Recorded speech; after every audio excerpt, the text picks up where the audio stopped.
Dude, what? You have to watch this music video. It's amazing. Okay, but that's what you said last time, and it wasn't even that good. Dude, please! This one's a classic. You have to see it. Okay, fine, I'll watch it. Fuck! Yay!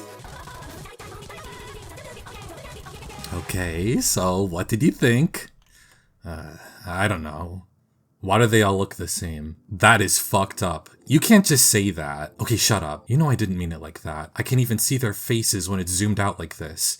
I'm saying they all have the same look, you know? Same height, same body type, their hair is barely any different from each other, and their clothes are basically the same too. They look like Barbies. Well,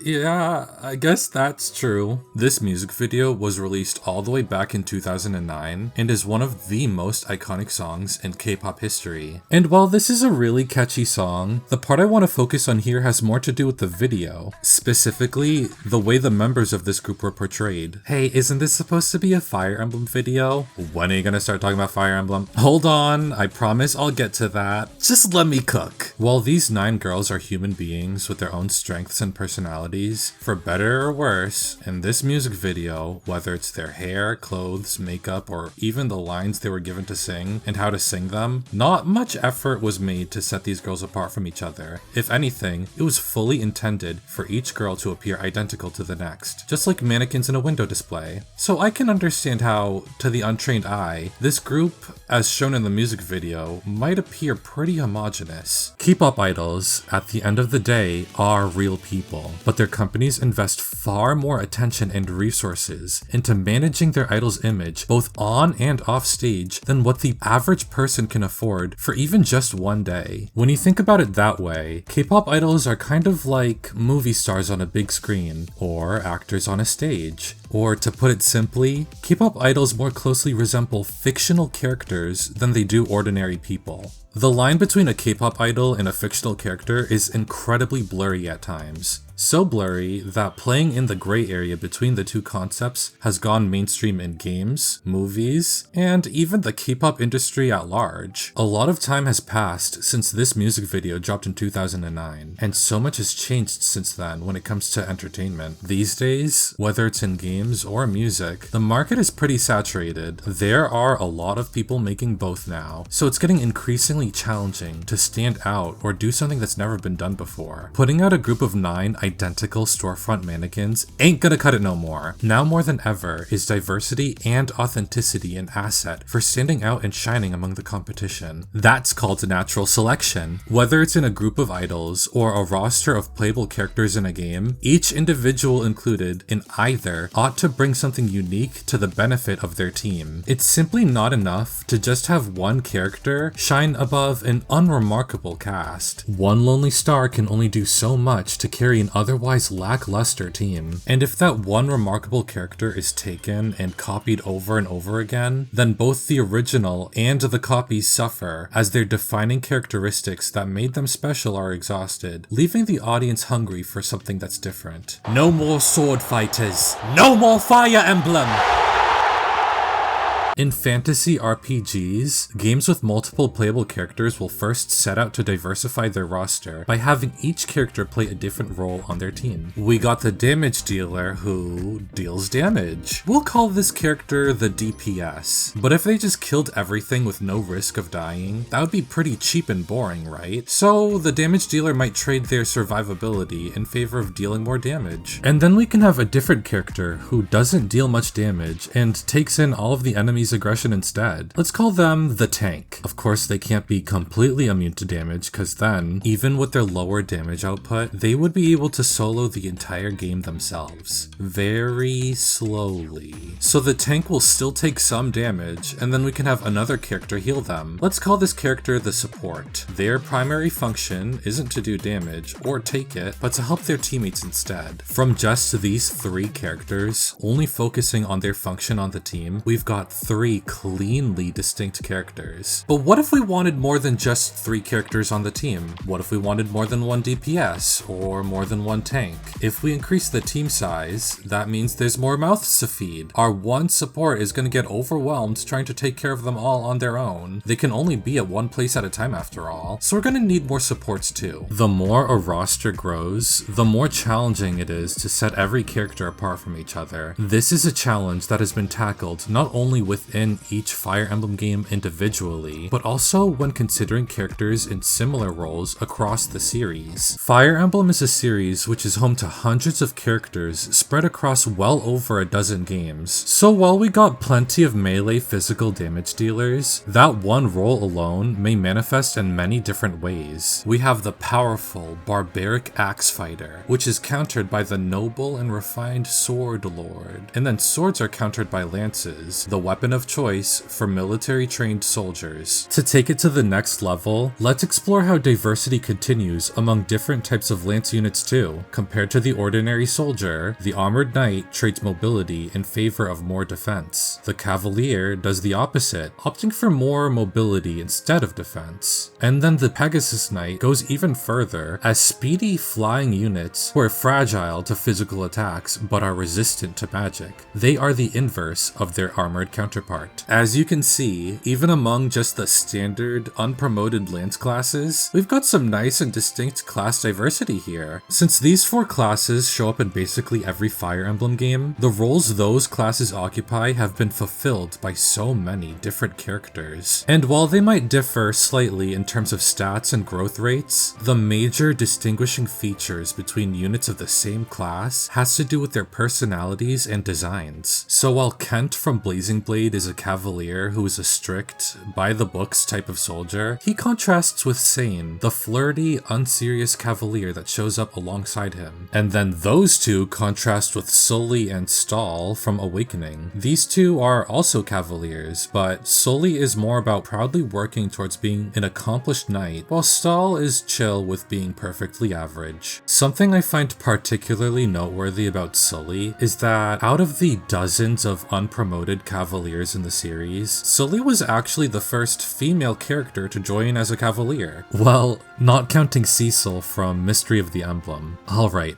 Sully was the first female unpromoted Cavalier to make it overseas. While Fire Emblem can be progressive, progress in this series can be very slow or even go backwards at times. Classes in Fire Emblem with a focus on physical strength, those which trend towards a high HP, attack, or defense stat, have historically been occupied by male characters. Meanwhile, classes which are more physically frail belong almost entirely to female characters. One of the cool things about Fire Emblem as a character-focused series is that when it comes to these otherwise mundane traditions, Fire Emblem makes use of gender conceptually by having their characters comment on and struggle with their own gender expression at times. Do you think girls should be all delicate and proper and junk? Well, I suppose I think there's room for every girl to be herself. Hypothetically, just hypothetically, let's say there was someone I liked. Someone I'd always been close to, but who never saw me as a woman.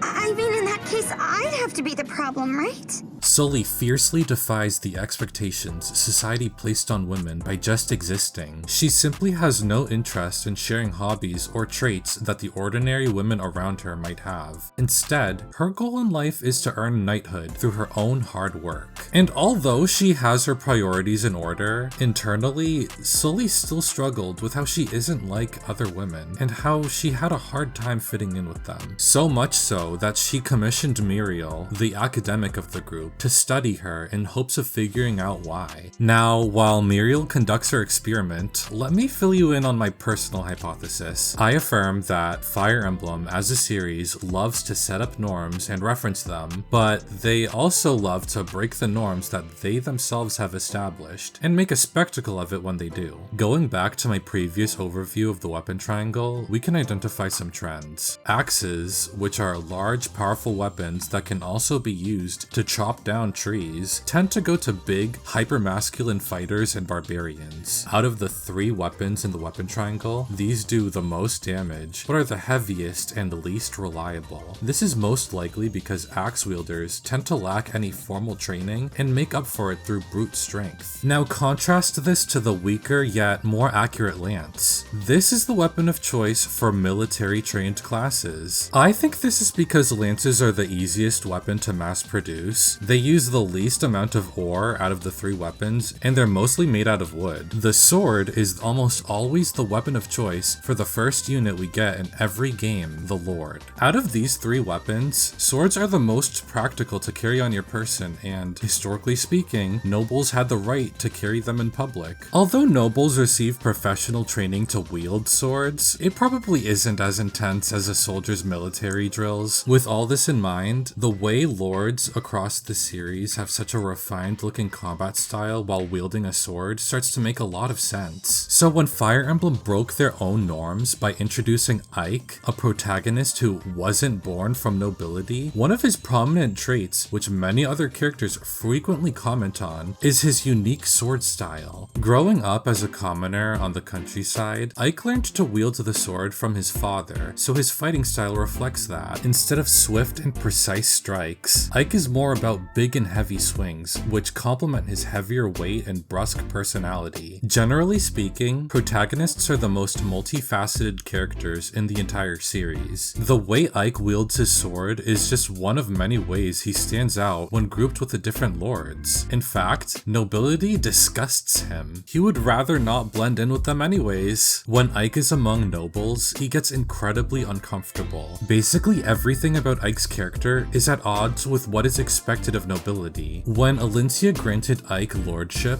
he very begrudgingly accepted it only so he could formally assume the role of commander of Crimea's Liberation Army. As soon as the war was over, Ike reaffirmed that being a lord was really not for him, and he discarded his noble title to go back to the humble mercenary life that he knew and loved. So among all the lords, Ike is the odd one out, but that's completely fine, isn't it? He exceeded all expectations placed on him as some no-name commoner during his story and successfully completed his job, arguably better than anyone else would have in the same exact position. And that's because Ike's unique differences made him the perfect person for that role at that moment. Unlike the typical refined or calculating noble, Ike is raw, genuine, and overall a really honest person. This part of his character went a long way towards earning the trust of so many of the folks who helped him along his journey. If Claude was the protagonist of Path of Radiance, he would have had a much harder time gaining everyone's trust as a noble who never fully says what's on his mind. Unlike the cold nobility who issue harsh declarations from their ivory towers, Ike is uncompromisingly compassionate. If Edelgard was the protagonist of Ike's game, she would have ended the war twice as fast, but it would have been a bloody fight, with far greater casualties on both sides. Unlike the untested, pampered nobility who don't know hardship like ordinary folks, Ike is gritty, tough, and determined. If Corin or Alir were put into Ike's shoes, they, along with the rest of Ike's crew, would have died by chapter 8. So that's how Ike as a lord stands out among all of the lords in the series in the best way. He's definitely a weird one, but in a good way. You might even say he's...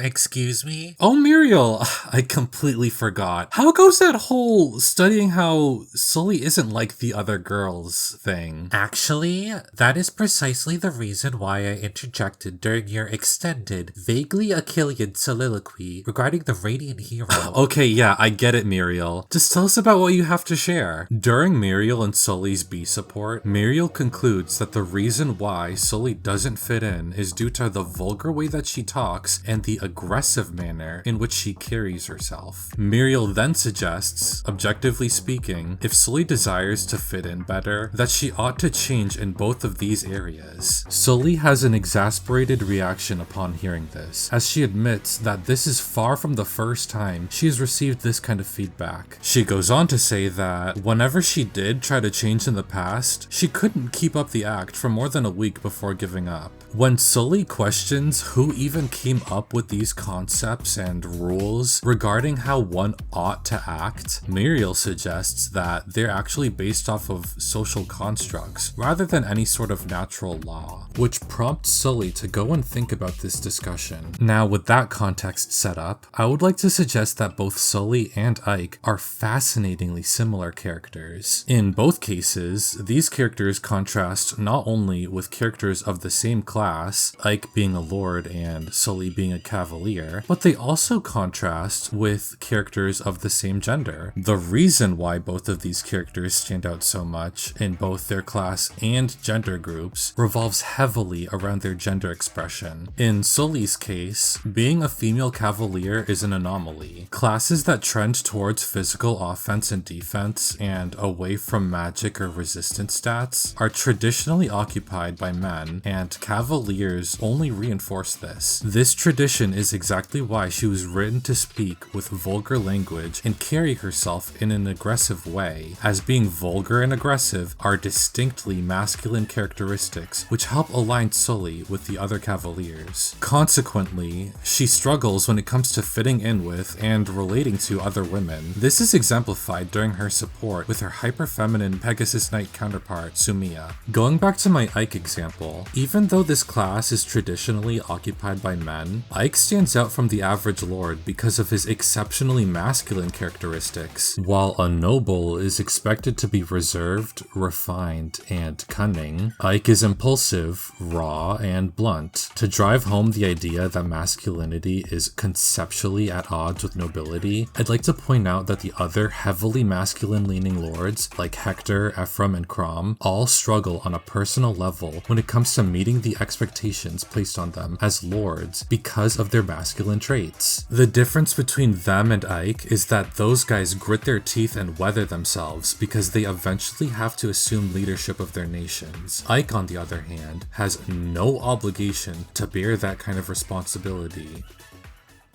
even though he could have. Which brings me to my final point of this section. While Sully is an anomaly among fellow cavaliers because of her femininity, and an anomaly among women because of her masculinity, Ike is an anomaly among lords because of his masculinity, and an anomaly among men because of his femininity. Earlier I mentioned that Ike is uncompromisingly compassionate. This major trait of his frequently aligned him with the women in his life while simultaneously irritating the men around him. When Ike and his crew witnessed the devastation the war brought to the people of Dayan, the nation he was fighting against, Alincia wondered if there was any way to help those affected by the war, to which Soren logically dismissed as something they didn't have the time or resources to do. They were deep in enemy territory at this point of the war. In this scenario, Ike decided to help the people of Dayan, and both Alincia and Titania were aligned with this decision, to the frustration of Soren. Going back to much earlier in the story, when Titania suggested that she was proud to be a mercenary and help out the ordinary people of Crimea, this was at odds with Shinon's lack of compassion and appetite for fame and wealth. In this situation, Ike was aligned with Titania to the annoyance of Shinon.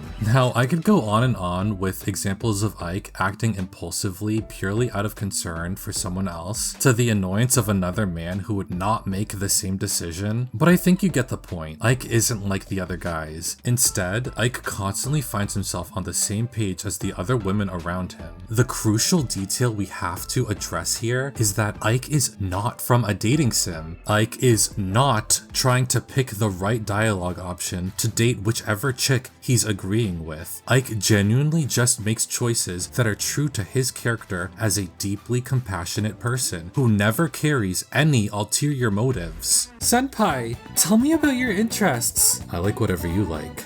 Oh, Senpai, you always know just what to say. Let's get married. And it's not like there's any shortage of appealing, influential, or wealthy women for Ike to pursue. It also just so happens that he, without fail, simply never acts on a single opportunity to romantically pursue any of the women in his life, even when they express interest in or attraction to him, which happens frequently. This makes Ike a staggering anomaly, not only among the men men in his own game, but also among the other male characters of Fire Emblem who are commonly paired with, or at least express interest in, the female characters around them. This is especially true for the other lords. But none of these aspects of Ike or Sully, or even the groups that they belong to and contrast from, are bad things. In fact, I would argue that the existence of these long-standing norms and traditions in the series make Ike and Sully all the more interesting and unique in the best ways. The concept of these traditions among weapons, classes, and gender norms intertwining to holistically influence these characters is such a fascinating thing that is unique to Fire Emblem. And it gets even crazier when you realize that most characters promote into even more complex classes, which further impact their identity. While the player has some say in what class their characters promote into, many characters were designed with a specific promotion in mind. Although Sully joins as a Cavalier, during her supports, it is revealed that she was actually born into nobility. Instead of waiting to inherit her noble title, Sully decided to join Crom's Shepherds because she wants to work her way from the bottom to become a Great Knight through her own merit rather than inheritance. So she promotes into Great Knight. You can tell that this was her intended class because, unlike the generic female Great Knight, Sully was given a unique model where she actually wears pants. Ike starts as a ranger but promotes into Lord. As I explained earlier, this is an uncomfortable role for him because it is unaligned with who he is as a man and his upbringing as a mercenary. Ike discards his lordship after the events of his first game. When we meet him again in his second game, Ike's starting class is Hero, which has historically been the final promotion for mercenaries. Hero makes much more sense for Ike as the renowned mercenary responsible for ending the Mad King's War. To give a fresh example of a character's starting and intended promotion classes shaping their identity, let's take a look at Arthur from Fire Emblem Fates, who joins as a fighter. Arthur takes the unreliability of axe units to the next level through his defining character quirk. He has extremely bad luck. This is represented both narratively and in gameplay through his laughably non-existent luck stat and his personal skill Misfortunate, which lowers the crit avoid stat of nearby enemies and that of Arthur himself. His other character quirk is that he embodies the Western superhero, which is represented by his appearance, personality, It is a great honor to spend quality time with a fellow friend of justice. We should form our own league. And through one of his starting class's promotions, Hero, aligning him with Ike. Arthur, however, is only one of two playable fighters from Fire Emblem Fates, the other being Charlotte. Out of context, one might understandably say, the difference between these designs seems kinda sexist, no? Which would be a fair gut reaction to have. While they are both characters with blonde hair and blue eyes, the heavily masculine one is hilariously covered up compared to his feminine counterpart. Charlotte is actually the first female unit in the entire series to join as a fighter, the reoccurring class for unpromoted infantry axe units. This class is stereotypically occupied by masculine men who, unlike lords, usually come from poverty. In the past, fighters have been portrayed as lumberjacks who chop trees, mercenaries who fight for coin, or brigands who raid villages. In Fire Emblem Fates, fighters are a class native to Nor, a nation heavily inspired by European aesthetics. In this game, fighters resemble pit fighters or gladiators. True to the previous incarnations of fighters, this is far from a glamorous occupation, but beggars can't be choosers, and there is coin to be earned for swinging your axe. With fighter as their common starting point, Charlotte contrasts from Arthur, the hero, by being designed for fighter's other promotion, Berserker. In Fire Emblem, Berserker is the quintessential axe-wielding class. It specializes in having high HP, high attack, and a dauntingly high crit rate. They're menacing, deadly, and they can take a hit, but not too many. Visually, they have been represented by huge, beefy, hyper-masculine men who don't wear a lot of clothes to indicate their high HP but low defenses. Charlotte embodies this concept as a hyper-feminine woman both visually and narratively. When you meet her, she's a Norian border guard. It's not a glamorous job, especially not in Garen's Nor-America, but it pays the bills. Coming from extreme poverty, Charlotte is personally concerned for her family's well-being and took this job to support her family. Tapping into the aesthetics of of the Berserker, her intended class, Charlotte makes use of the lack of armor to attract wealthy men in hopes of marrying rich to further support her family. Charlotte further draws traits from the Berserker class by being comically powerful, a trait that is at odds with her femininity. Ready for this? You're nobody. I was so frightened. This is Charlotte's internal struggle. She wants to attract a wealthy partner by giving the impression of the picture-perfect trad wife. She's beautifully feminine, makes outstandingly delicious meals for the men she's trying to charm, and she has mastered the art of glazing their egos. You know, you're like so handsome, smart, and super talented at League of Legends. Oh my gosh, thank you so much for the tier 4 sub! I'm actually using my tits for views.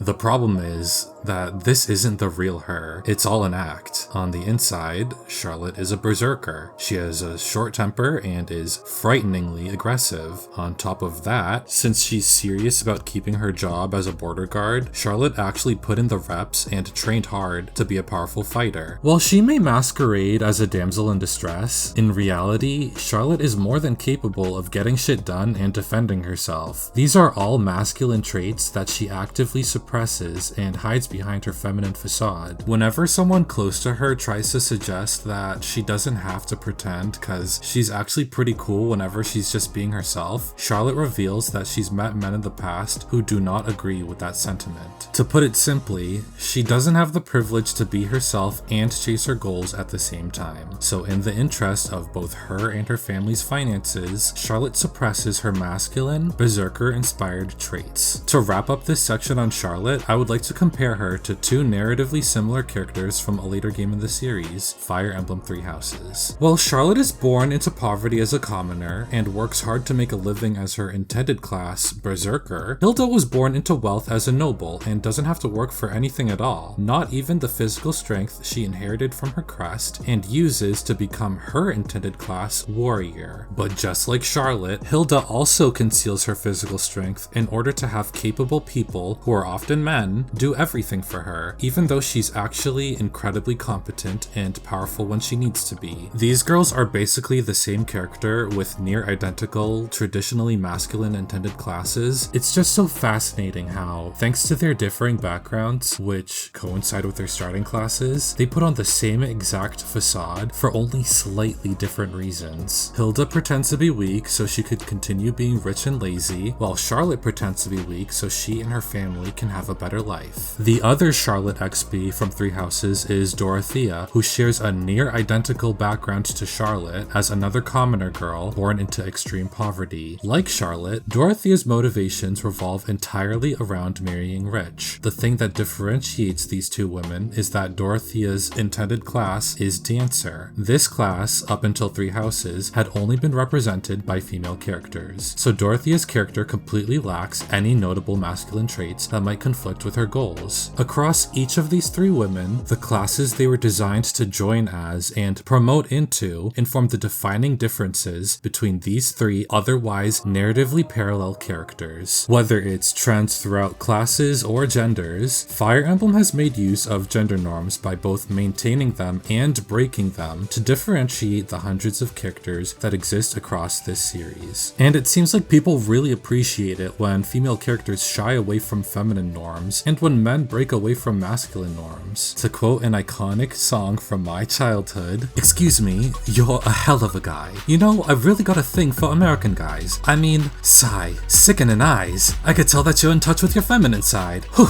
At the end of Muriel's support chain with Sully, Sully was still at a loss regarding what to do about her masculine traits as a woman, so Muriel set up an experiment for her. She put together a pile of sticks and set it on fire. Muriel then told Sully to extinguish the fire however she saw fit. Sully logically makes use of a nearby bucket of water, which, to Sully's surprise, causes the fire to grow twice its size. Muriel goes on to explain that this water, which out of universe appears to be gasoline, gleam is a different type of water called kindling water, which emerges from the ground near distant mountains, and that it is highly useful to the people who live near it. In response, Sully says, "I get it.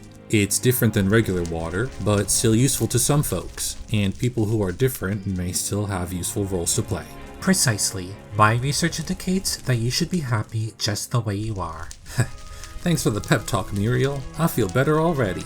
Although, I still do have one more question. Yes? How the hell are you planning on putting out this fire? These ladies clearly figured it out. There is no singular correct or incorrect way to express one's gender if both femininity and masculinity possess objectively positive traits. Then logically, doesn't that imply you really can't go wrong with having a decent mix of both? The overarching theme of Fire Emblem Echoes Shadows of Valentia positions Milla's feminine love against Duma's masculine power, as if they were meant to be opposite, or even mutually exclusive. What happened is that some of our philosophers got off base. And one of the great problems of history is that the concepts of love and power have usually been contrasted as opposites, polar opposites. So that love is identified with a resignation of power, and power with a denial of love. Now we got to get this thing right. What is needed is a realization that power without love is reckless and abusive, and that love without power is sentimental and anemic. Power at its best.